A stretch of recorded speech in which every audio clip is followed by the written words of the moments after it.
puutarhassa syntyy hyvin äkkiä erilaista tällaista sekalaista puutarhajätettä.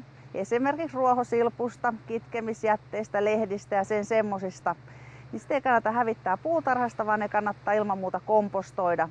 Ja kun tämä aines on kompostoitunut, niin me saadaan siitä erittäin hyvää tällaista maanparannusainetta muille kasveille siellä puutarhassa.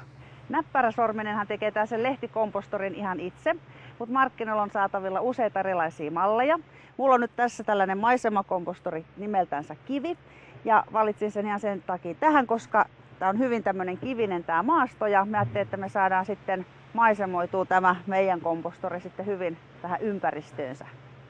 Tämä puutarhakomposti saadaan nyt sitten käyntiin sillä, että ensimmäiseksi me laittaa joko oksasilppua tuonne pohjalle tai sitten reilokerros tätä kuiviketta. Ja sitten sen jälkeen me laitetaan sellainen 10-15 senttiä puutarhajätettä ja sitten taas 5 senttiä tätä kuiviketta päälle. Eli tällaisilla kerroksilla niin me saadaan sitten tämä tilanne käyntiin.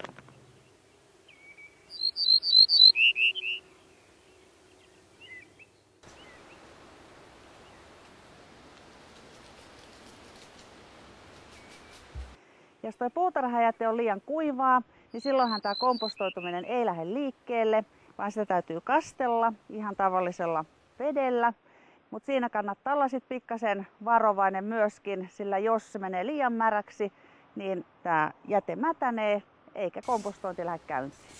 Se on loppujen aika helppo tarkistaa, että tämä kosteus on sitten sopiva. Ja se tapahtuu ihan niin, että otetaan tätä jätettä käteen ja kun puristetaan sitä reilusti kämmenessä, nyrkissä.